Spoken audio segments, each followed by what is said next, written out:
ऐसी बात में महाराज ये हुआ कि जितनी फौजें हती किलकी महाराज सरियात के सबके पेट फूल गए, सबके पेट फूल गए। महाराज क्या हुआ है? और अरे जा पूरी भैया बीमारी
राजा कहने लगा किसने पाप किया जिससे ये सबकी दशा हो गई है?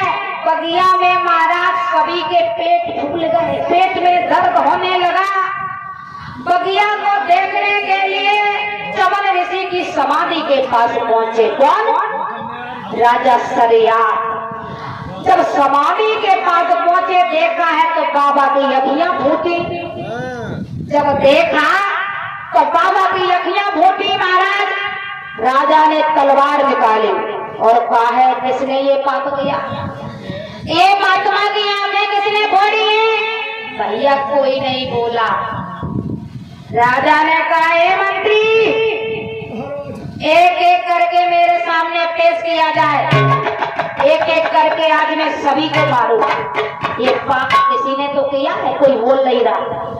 तब तक महाराज बिटिया सुकन्या मन में विचार करने लगी, हमारे पीछे ये सारी सेना मारी जाएगी तो मैं अपने पिताजी को बता देती हूँ ये गलती हमसे हो गई। सुकन्या हाथ जोड़ के आगे पहुंची और कही पिताजी ये गलती मुझसे हो गई, मैंने महात्मा के दोनों नेत्र फोड़ दिए, वो भी अनजाने में, जानबूझ के गलती नहीं हुई। राजा ने कहा है लड़की जिसे मैं प्राणों से ज्यादा प्यार करता था, जिसे मैं एक कन्या समझ के पालता रहा, वही लड़की ने इतना बड़ा जुल्म कर दिया है। आज महाराज सरियात कहने लगे हमारी कुछ समझ में नहीं आ रहा, एक तो हमारी कन्या है और दूसरी ऊपर से इसने इतनी बड़ी गलती की, क्या करो क्या बोली पिता तुम्हारी मर्जी हो सो करो, हम तुम्हारे अधीन है, तुम्हारी मर्जी हो वो करो पिताजी, हम तो तुम्हारे अधीन हैं। अरे रो करके पिटिया बोली है, कहा पिताजी मैं हाथ जोड़ के तुम्हारे सामने खड़ी हूँ, तुम्हारी जो इच्छा हो वो हमारे साथ कर सकते हो, ये गलती हमने धोखे से कर दी, जानबूझ के नहीं की पिताजी। और रो करे के बिटिया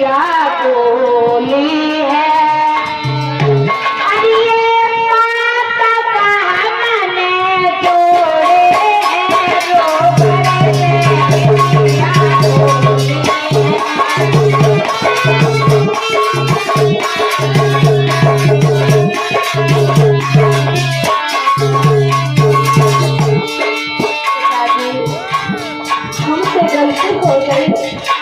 मैं ये नहीं जानती थी कि इस टीला के अंदर महात्मा है। मैंने ये जाना कि ये उजाला कहाँ से आ रहा है। मुझसे गलती हो गई खुदा दे।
कहा पिताजी हमसे धोखे से भूल हो गई, आपकी इच्छा हो आप वो कर सकते हैं। महाराज सरियात कहने लगे, विचार किया जिसे मैंने प्राणों से प्यारा समझा उसी ने महात्मा के नैना फोड़े, अब इसे दंड तो मिलना चाहिए, इसे दंड तो मिलना चाहिए। और कहने लगे सरिया से बनने लड़की नीचे गर्दन किए क्यों खड़ी है, सुन। इस अंधे की अब उंगली पकड़, इस अंधे की उंगली पकड़ और सुन मैं क्या कह रहा हूँ। अरे अंधोई जोई पिया तुम्हारो है,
बोली पिताजी क्या कह रहे हो, तुम कह रहे हो ये हमारा पिया है। पिताजी का हमारी 12 वर्ष की अवस्था, जी महात्मा की उम्र 60 वर्ष की हुई है। पिता तुम्हें शर्म आनी चाहिए, हमें किसके साथ में ब्याह रहे हो, अपना जवाब तुम किन्हीं बना रहे हो। कुछ उम्र की लिहाज करा पिता, हमारी उम्र 12 साल की है, ये महात्मा 60 वर्ष के होंगे और तुम हमारे पिया बता रहे हो पिताजी। महात्मा इधर राजा सरियात बोले, लड़की जैसा करेगी वैसा बढ़ेगी, यही दामाद हमारा है, हमारा यही दामाद है। तो बिटिया बोली, पिताजी तुम भी एक मेरी बात को याद रखना, अगर ये जवान तुम्हारा है तो मैं भी प्रण करती हूँ कि तुम्हारे दामाद को कभी छोड़ के पीठ नहीं दिखाऊंगा।